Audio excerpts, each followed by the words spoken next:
Once upon a time, Wilder stood at the very edge of the great green woods. His boots felt heavy, and the tall trees looked like giants guarding a secret kingdom. He had his favorite yellow backpack and a heart full of questions.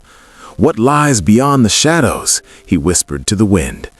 Taking a deep breath, he took his first step into the cool, leafy shade.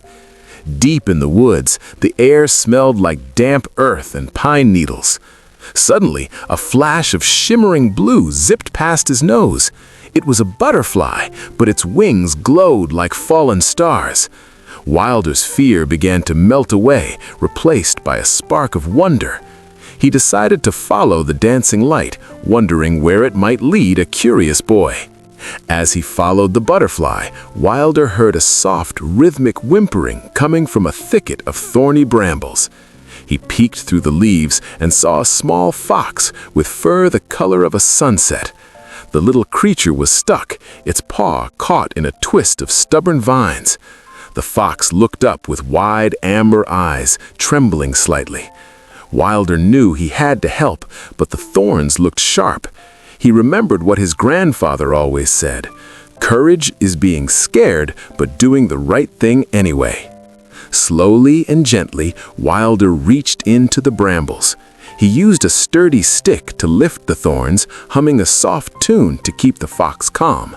With a final snap of a vine, the fox was free. He didn't run away. Instead, he trotted in a circle and licked Wilder's hand. "I'll call you Copper," Wilder said with a grin.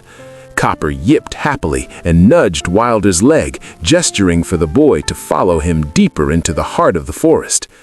Copper led Wilder to a place where the trees opened up to reveal a magnificent, thundering waterfall.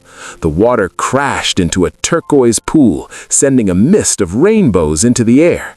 Wilder had never seen anything so beautiful. He realized that the world was full of magic, as long as you were brave enough to look for it. To get to the secret garden Copper wanted to show him, they had to cross a fallen tree trunk that stretched over a rushing stream. The log was narrow and slippery with moss. Copper hopped across easily, landing on the other side with a flick of his bushy tail. He turned back, waiting for his friend. Wilder looked down at the swirling water and felt his knees shake. It looked very far down. But then he saw Copper tilting his head as if saying, "You can do it." Wilder tucked his chin, found his balance, and placed one foot in front of the other.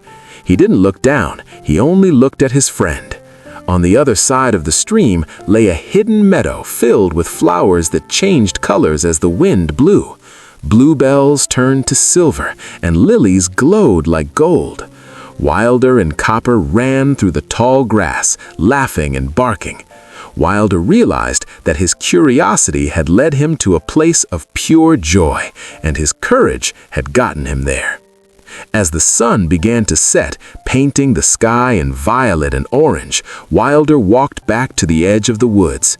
He waved goodbye to Copper, who watched him from the shadows of the trees. Wilder went home that night feeling taller and stronger. He knew the woods weren't scary anymore. They were a place where a boy could grow as much as the trees. The end.